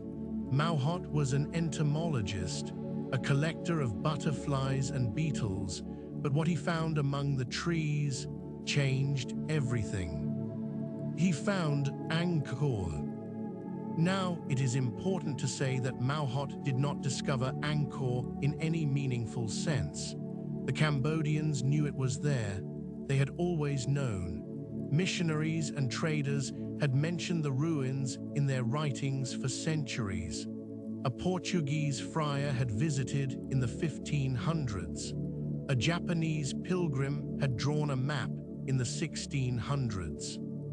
But Maut's account, published after his death from fever in 1861, captured the European imagination in a way that nothing before had. He wrote of towers that rivaled those of Solomon, of architecture as grand as anything in ancient Greece or Rome. He described a scene of eerie grandeur, ruined temples strangled by trees, their carved faces gazing from the undergrowth with expressions of infinite calm. His illustrations showed towers rising above the tree canopy, roots as thick as a man's body draping over carved doorways, corridors choked with vegetation, and everywhere the faces. Serene stone faces gazing from the greenery with an expression that seemed to contain all the wisdom and all the sadness of a vanished world. Maut himself did not survive his journey. He died of malaria in the forests of Laos, just months after leaving Angkor. His journals were sent home to his family and published posthumously. He never knew the impact his words would have. He never knew that his descriptions of a forgotten city in the jungle would launch one of the greatest archaeological endeavors in history. Europe was astonished, and Europe, being Europe in the age of colonialism, immediately claimed credit. The French, who had recently established a protectorate over Cambodia, declared that such magnificent architecture could not possibly be the work of the Cambodian people. It must have been built by some other, more advanced civilization. Romans, perhaps, or Egyptians, or visitors from Atlantis. This was, of course, nonsense, racist nonsense, but it was widely believed for decades. The idea that the Khmer, a people the French considered primitive, could have created something as complex and beautiful as Angkor Wat was simply too much for the colonial mind to accept. But the evidence was undeniable. The inscriptions were in Sanskrit and Old Khmer. The gods depicted on the walls were Hindu and Buddhist, not Roman or Egyptian. The architectural style had clear predecessors in earlier Khmer temples, and the local people, the descendants of the builders, had never forgotten. They called it Angkor Wat, Angkor from the Sanskrit Nagara, city, and Wat, meaning temple, the city temple, or perhaps the temple that became a city. The French established the École Francaise d'Extrême Orient, the French school of the Far East, and began the long, painstaking process of studying, documenting, and restoring the temples. It was not easy. The jungle had done its work thoroughly. Trees had to be carefully removed without collapsing the structures they supported. Fallen stones had to be numbered, catalogued, and returned to their original positions. Some temples were so thoroughly ruined that reconstruction was impossible. Others, like Angkor Wat itself, had survived remarkably intact. The process took decades. It continues to this day. One of the most fascinating techniques used in the restoration is called anastylosis. It is a method borrowed from Greek and Roman archaeology. Every stone is removed from a collapsed structure, carefully cleaned and documented, and then reassembled in its original position. Missing stones are replaced with new ones, but always in a slightly different material or finish, so that original and restoration can be distinguished. It is like solving a three-dimensional jigsaw puzzle, where each piece weighs 1.5 tons, and the picture on the box has been missing for 800 years. Let your thoughts drift now. Let them move like water through the corridors of the temple, slowly, without direction, without purpose, just flowing. If a thought comes to you, a worry, a plan, a memory, do not fight it, simply let it pass. Watch it float by like a lotus flower on the surface of the moat. It is there, and then it is gone, carried away by the gentle current of the story. Your body knows how to sleep. It has been sleeping since the day you were born. You do not need to make it happen. You only need to stop preventing it. And the way to stop preventing it is to let go, to stop holding on, to release your grip on the waking world, finger by finger, thought by thought, breath by breath. The temple is very still now. The stone corridors are cool and quiet. The carvings are hidden in shadow, but they are there, waiting, patient as they have always been patient, and you are among them, safe, held, drifting. Let your thoughts drift now. Let them float like clouds across a moonlit sky. There is nothing you need to do, nothing you need to remember. The story is here. It will carry you. There is a moment at Angkor Wat that every visitor remembers. It is dawn. You arrive in the dark. You walk across the causeway by torchlight or by the glow of your phone, following the line of other visitors who have had the same idea. You find a spot by the northern reflecting pool, the one that faces the temple across a sheet of still water, and you wait. The sky begins to lighten, the stars fade, the outline of the 5 towers emerges from the darkness, black against deep blue, and then, slowly, the sun rises behind the temple. The towers become silhouettes, sharp and perfect against the growing light. The sky turns from blue to purple to pink to gold, and the temple, reflected in the pool below, seems to float between 2 skies, one above, one below, mirror images, perfect symmetry. It lasts only a few minutes. The light changes, the reflections shimmer and break, the spell passes, but for those few minutes, you understand why Suryavarman built this place. You understand the intention, to create a moment where the human and the divine, the earthly and the cosmic, merge into one. The interior of the temple rewards slow exploration. There is too much to take in at once. Do not try. Let your attention drift from detail to detail. Here, a gallery of bas-reliefs depicting a royal procession. The king rides an elephant, shaded by parasols, surrounded by soldiers and courtiers and musicians. The detail is extraordinary. You can see the weave of the fabric, the rings on the fingers, the expressions on the faces. Here, a doorway framed by a lintel so intricately carved that it looks like lace. Flowers and flames and serpents and gods, all intertwined in a riot of decorative energy. Here, a steep stairway leading upward. The steps are narrow and high, designed for a time when ascending toward the gods was meant to feel like an effort. You climb slowly, each step bringing you closer to the sky. The third level, the uppermost gallery, this is the most sacred space. In Suryavarman's time, Only the king and the highest priests were permitted here. The central tower rises above you, a lotus bud in stone. Inside, a small chamber, dark, cool, quiet. This was the heart of the temple, the place where Vishnu's image stood, the axis mundi, the center of the universe. Stand here in your imagination and feel the weight of the stone above you.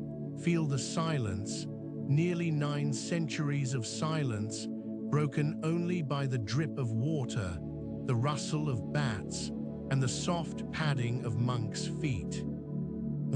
The walls of the upper galleries are carved with Devatas, the celestial women. They stand in their niches, frozen mid-gesture, their stone smiles unchanged since the 12th century. Some hold flowers, some hold mirrors, some clasp their hands in prayer.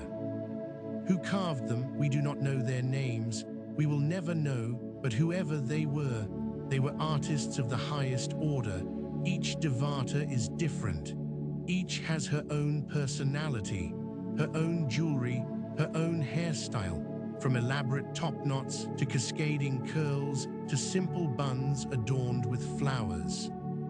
There are nearly 2,000 of them. It would have taken teams of carvers years, perhaps decades, to complete them all, and yet there is no sense of haste or assembly line repetition. Each one was given individual attention. Each one was considered worthy of care. The light changes inside the temple as the sun moves across the sky. In the morning, the eastern galleries are bright, and the western ones are cool and shadowed. In the afternoon, the light reverses. The stone changes color throughout the day, from gray to gold to amber to rose. This was intentional. The builders understood that a temple is not a static thing. It changes with the light. It changes with the seasons. It is alive.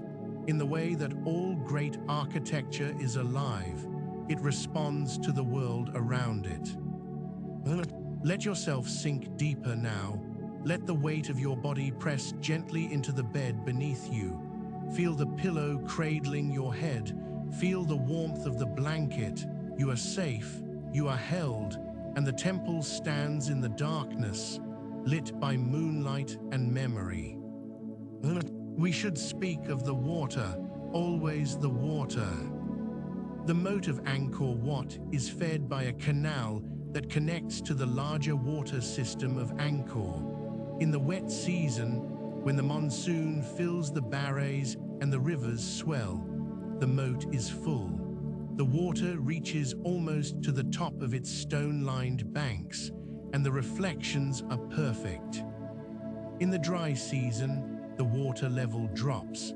The lotus pads that float on the surface become more visible, their pink and white flowers opening in the morning sun.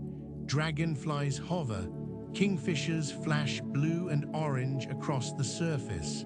The moat is alive with small creatures.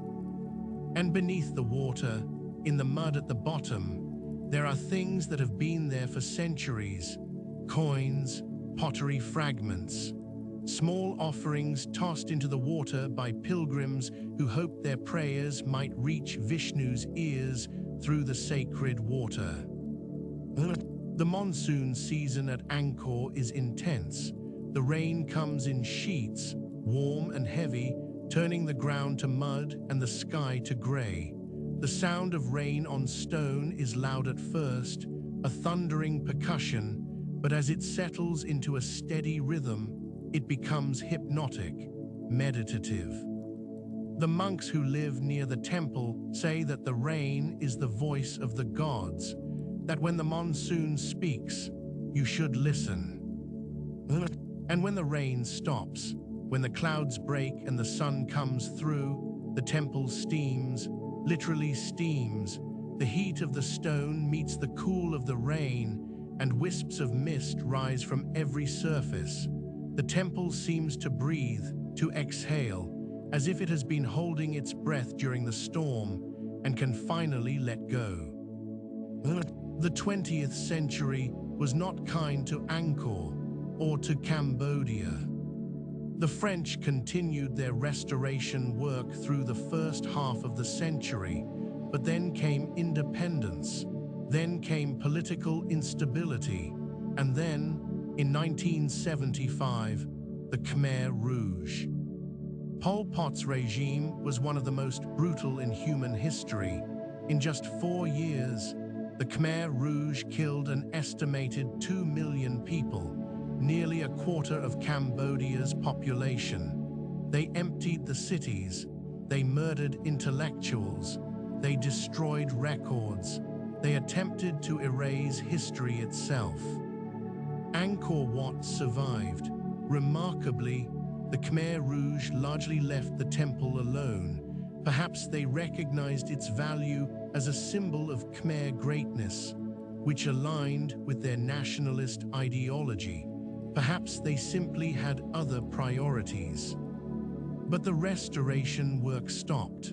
The trained archaeologists and conservators fled or were killed, and the jungle, ever patient, began to creep back. It was not until the late 1980s, after the fall of the Khmer Rouge and the gradual stabilization of Cambodia, that serious restoration work resumed. UNESCO designated Angkor a World Heritage Site in 1992. International teams from France, Japan, India, Germany, and many other countries joined the effort. The work continues today. Every year, new discoveries are made, new carvings are uncovered, new insights are gained into the engineering and artistry of the Khmer builders. In 2012, a team using airborne laser scanning, a technology called LiDAR, flew over the Angkor region and peeled back the jungle canopy with pulses of light. What they found beneath the trees was staggering. An entire urban landscape, roads, canals, mounds that had once been houses, earthworks that had once been dams and embankments. The city of Angkor was not just the temples, it was everything between them, a vast, planned, engineered landscape that supported a population of perhaps 750,000 people. LiDAR revealed that the Khmer civilization was even more sophisticated than anyone had imagined. The water management system was not just impressive, it was one of the most complex pre-industrial hydraulic networks ever created. Hundreds of kilometers of canals, dozens of reservoirs, a distribution system that could irrigate thousands of hectares of rice paddies with precision.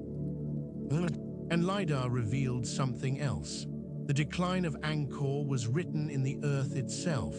The scans showed breached embankments, hasty repairs that had failed, canals that had been redirected in desperation and then abandoned.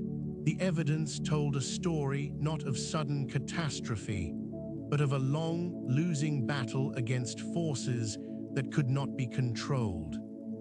The water system did not fail all at once. It failed piece by piece, each failure creating new pressures elsewhere, each repair creating new vulnerabilities. The engineers of the 14th and 15th centuries were fighting entropy itself, and entropy always wins. Breathe in slowly, hold the breath for a moment, and then let it go. Let everything go, the worries of the day, the plans for tomorrow, the things left undone. Let them fall away like leaves from a tree. You are lighter now, with each breath, a little lighter, as if the story has been slowly lifting something from you, some burden you did not know you were carrying, some weight that has been there so long you had forgotten it was not part of you. But it is not part of you, and tonight you can set it down right here on the ancient stone. The temple has held heavier things than your worries. It has held the weight of 9 centuries. It can hold this too. Set it down and breathe. The night birds are singing now, somewhere in the trees beyond the moat. A bird is repeating a 3-note call, over and over, a simple liquid melody. It does not vary, it does not hurry. It is as regular and as soothing as a heartbeat. The bird has been singing this song for 1,000 generations. Its ancestors sang the same song when Suryavarman's workers were laying the first stones of the causeway. Listen to it. Let it become the rhythm of your breathing. 3 notes, in and out, and rest, in and out, and rest. The bird sings, you breathe. The temple holds you both. Today, Angkor Wat receives more than 2 million visitors a year. They come from every country on earth.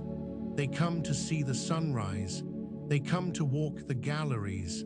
They come to marvel at the carvings and the towers and the sheer ambition of the place. Some come as tourists, some come as pilgrims, some come because they saw a photograph and felt something stir inside them that they could not explain. The temple is still a working Buddhist monastery. Monks in saffron robes walk the corridors in the early morning.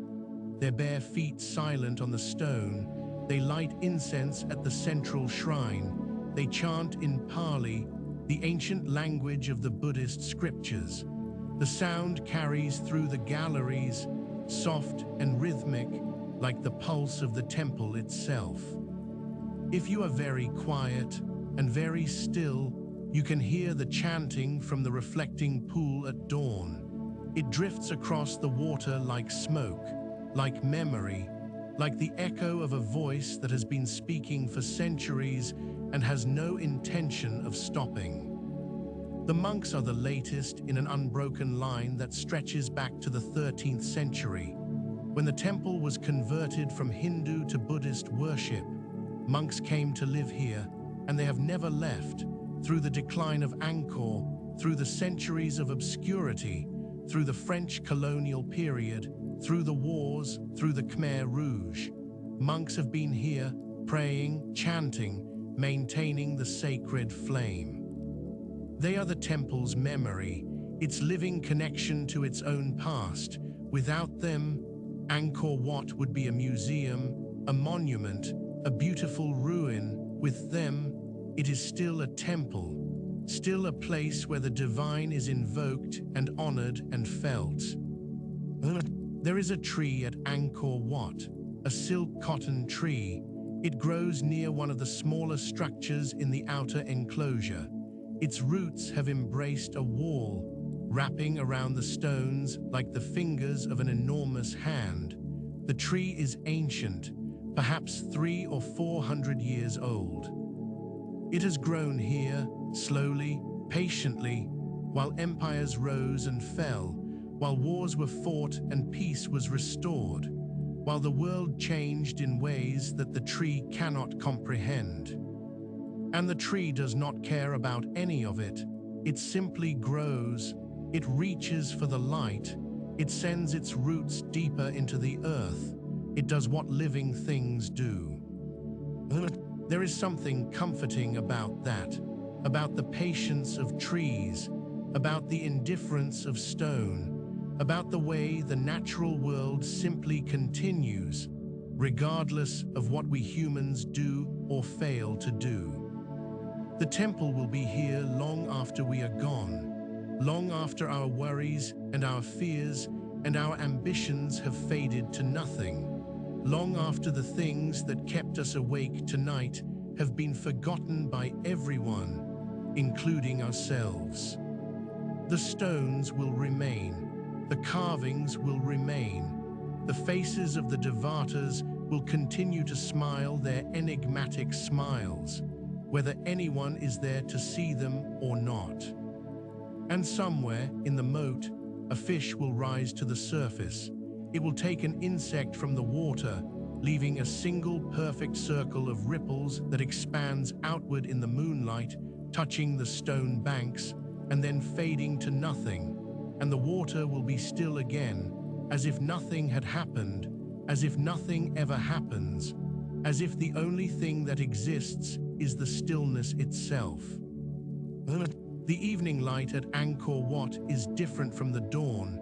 It is softer, warmer. The sun sinks in the west, directly toward the main entrance, and for a brief time, the entire western facade is bathed in golden light. The stone turns amber, then rose, then a deep, warm ochre that seems to glow from within, as if the stone itself were remembering the heat of the day and releasing it as light. The shadows deepen in the galleries. The carved figures seem to move, just slightly, as the angle of the light shifts. A Devata who was smiling in the morning light seems pensive now, thoughtful, as if the changing light has changed her mood. And then the light fades. The glow drains from the stone. The temple becomes a silhouette again, dark against the violet sky. The first stars appear, Venus, low and bright on the western horizon. Then the faintest stars, one by one, like candles being lit in an infinite cathedral. The cycle begins once more. In the darkness, the temple is silent. The tourists are gone. The monks have retired to their quarters. The only sounds are the sounds of the night, the chirp of geckos, the hum of cicadas, the distant call of a nightjar.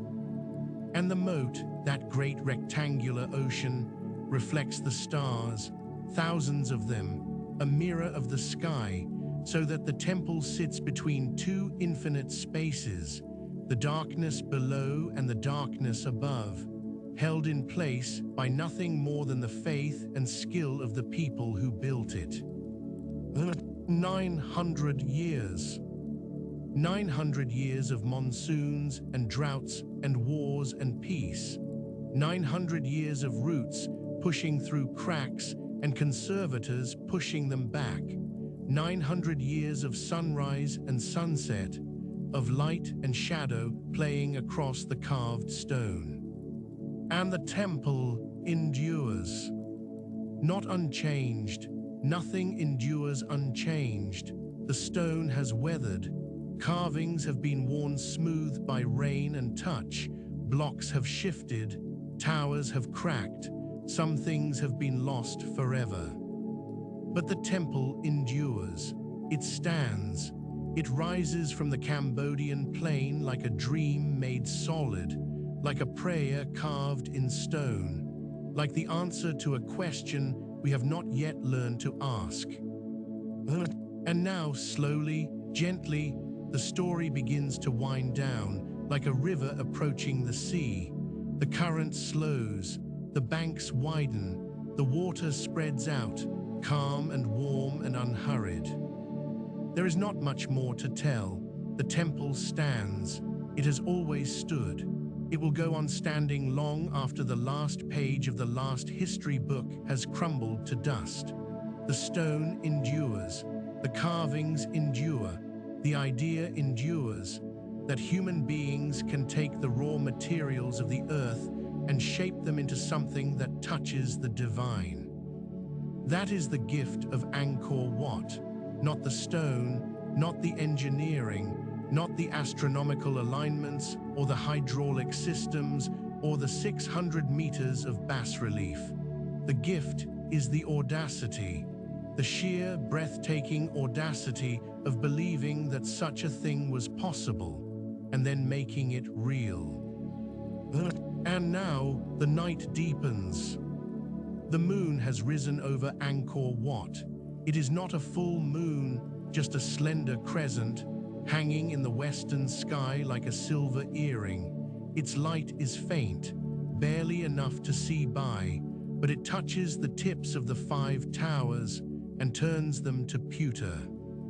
You are walking through the temple, slowly, very slowly. Your feet are bare on the stone. The stone is cool now. The heat of the day has drained away, and the sandstone has released its warmth into the night air, but there is still a trace of it, a memory of warmth, enough to comfort the soles of your feet as you walk. The galleries are dark, long corridors stretching away into shadow, but you are not afraid. There is nothing to fear here. The darkness is gentle. It wraps around you like a shawl, like a soft blanket, like the warm, still air that fills the temple at night. You trail your fingertips along the wall as you walk. The stone is smooth in places, worn by the touch of millions of hands over hundreds of years. In other places, you can feel the carvings, the curve of an arm, the ridge of a crown, the delicate petals of a lotus flower. You do not need to see them, you can feel them.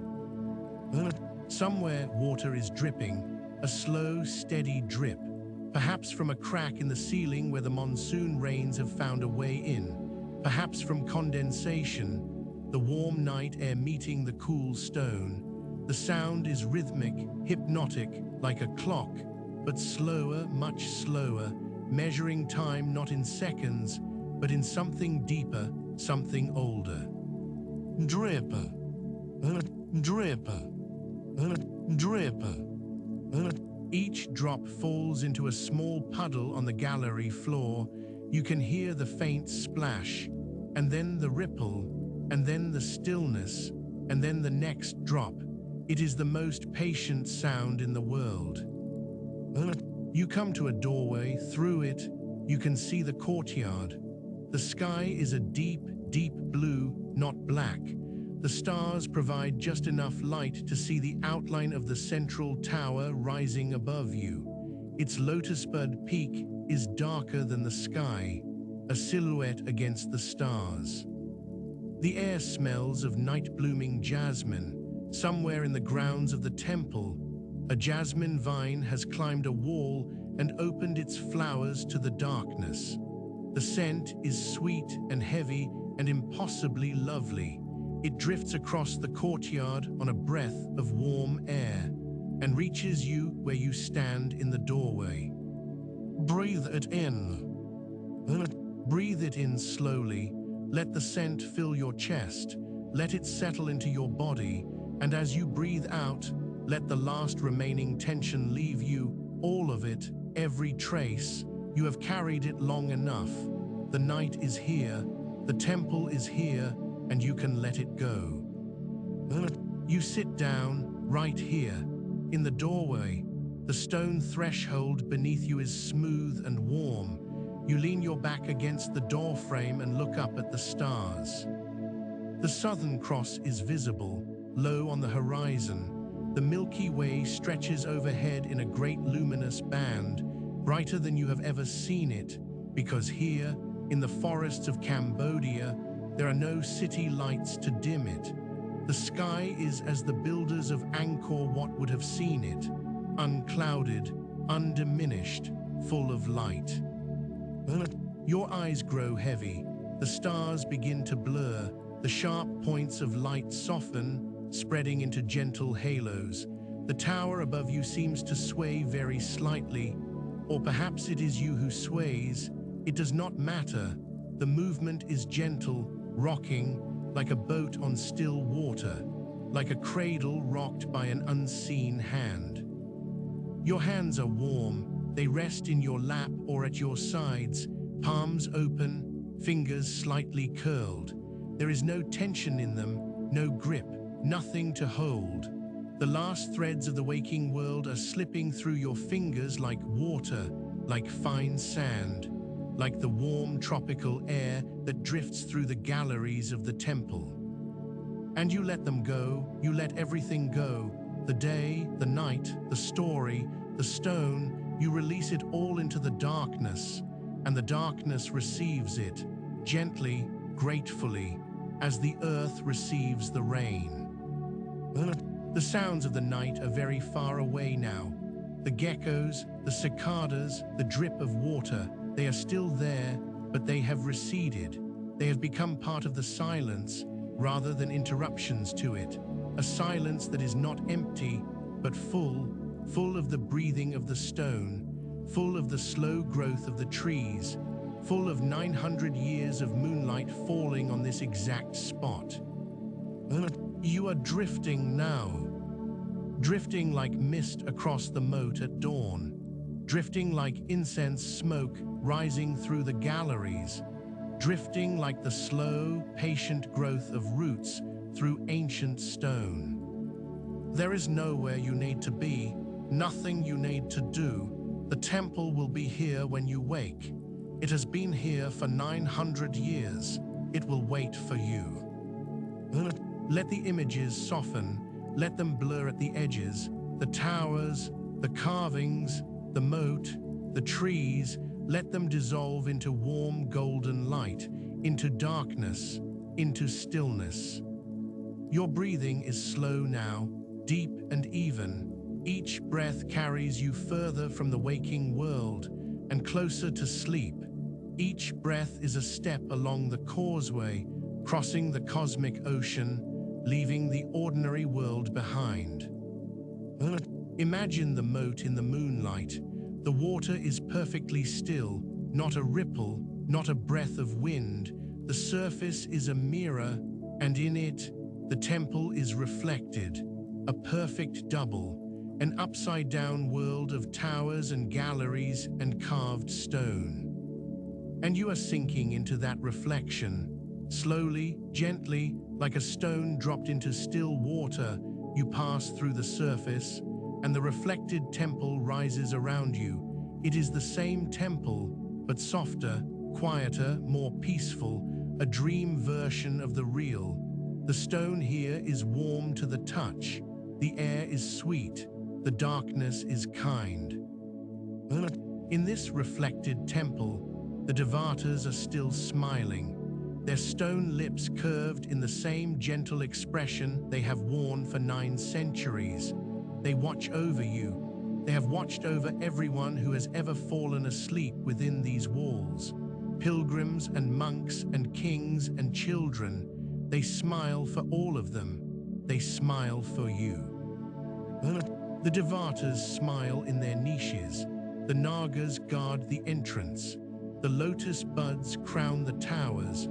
And the moon, that same moon that Suryavarman saw 900 years ago, hangs in the sky above the temple. Nothing has changed, everything has changed, and you are here, safe and warm and held, drifting in the space between. The stone is cool beneath your imaginary feet. The air is warm and soft. Somewhere, far away, a temple bell rings once, a single clear note, hanging in the still night air, fading slowly, slowly, slowly. The note fades, and in its wake, a deeper silence, the deepest silence you have ever known, not the absence of sound, but the presence of something else, something beneath sound, something that the stone has been holding for 900 years. Call it peace, call it stillness, call it the slow, deep breathing of the earth itself. It does not have a name, it does not need one, it simply is, and tonight you are part of it. The moat is a mirror of perfect darkness. The water holds the sky holds the stars, and somewhere between the water and the stars, the temple floats, weightless, timeless, a dream that someone had 900 years ago that has not yet ended, that may never end. You are inside that dream now. You have crossed the causeway, you have passed through the Gopura, you have walked the galleries and climbed the stairs and stood in the Inner Sanctum where Vishnu once dwelt. You have done all of this, and now it is time to rest. The stone floor beneath you is smooth and warm. The air wraps around you like silk. Your body has found its perfect position, every muscle released, every joint at ease, every cell humming with the quiet contentment of a body that is ready for sleep. Your breathing has slowed to the rhythm of the temple itself. long, slow breaths, deep breaths, breaths that take an age to draw in and an age to release. There is no hurry. There has never been any hurry. The temple does not hurry. The stone does not hurry. The trees do not hurry. And tonight, neither do you. You are part of that patience now, part of that stillness. Your breath rises and falls like the tide of the tonal sap. Your heartbeat is as steady and unhurried as the drip of water on stone. You are as still as the moat, as quiet as the moonlit galleries, as peaceful as the carved faces of the Devatas who watch over you in the dark. Sleep now, let sleep come to you as gently as the monsoon comes to the Cambodian plain. First a warmth in the air, then a softness, then a heaviness, and then the rain, the warm, gentle, all-encompassing rain that washes everything clean. That fills the Barays and the moats and the paddies. That nourishes the earth. Let sleep wash over you like that rain, warm, gentle, complete. The rain falls on the temple, on the towers and the galleries and the stone steps worn smooth by millions of feet. It falls on the moat, dimpling the surface with 1,000 tiny circles. It falls on the trees, on the silk cotton trees and the strangler figs and the jasmine vines. It falls on the earth, and the earth drinks it in, gratefully, as it has always done. The sound of rain on stone, let that be the last sound you hear tonight. A soft, steady percussion, not loud, not dramatic, just the quiet, persistent sound of water meeting stone, the oldest conversation in the world. The rain will stop before morning, the clouds will clear, the stars will return, and the temple will stand, washed clean, gleaming in the pre-dawn light, ready for another day, another century, another 1,000 years. But you will be asleep by then. You are almost asleep now. The rain is a lullaby. The stone is a cradle. The darkness is a blanket pulled up to your chin. You do not need to hold on to anything. Not to the story, not to the temple, not to the images of towers and moats and carvings and trees. They will be here when you return. They have always been here. They will always be here. The temple will watch over you through the night, as it has watched over this land for 900 years, patient, enduring, beautiful beyond words. The last thing you see, before the darkness takes you gently into its arms, is the central tower of Angkor Wat, a lotus bud in stone, rising into the night sky, its peak touching the stars. And then, even that fades. The tower dissolves into darkness. The darkness dissolves into warmth. The warmth dissolves into the soft, steady rhythm of your own breathing. In and out. In and out. Like the tide. Like the monsoon. Like the heartbeat of the stone. You are asleep now, or very nearly. The boundary between waking and sleeping has grown so thin, so transparent, that you cannot tell which side you are on, and it does not matter. Both sides are warm. Both sides are safe. Both sides are held by the ancient stone of a temple that has watched over sleeping souls for 900 years. The Devatas smile, the Nagas coil, the Apsaras dance in their stone eternity, the lotus buds reach for the sky, and beneath it all, beneath the stone and the earth and the water and the roots of the trees, the heartbeat continues, steady, slow, ancient, patient. It is your heartbeat now. It is the temple's heartbeat. They are the same. Sleep well, sleep deeply. Sleep the sleep of temples and trees and ancient, patient stone.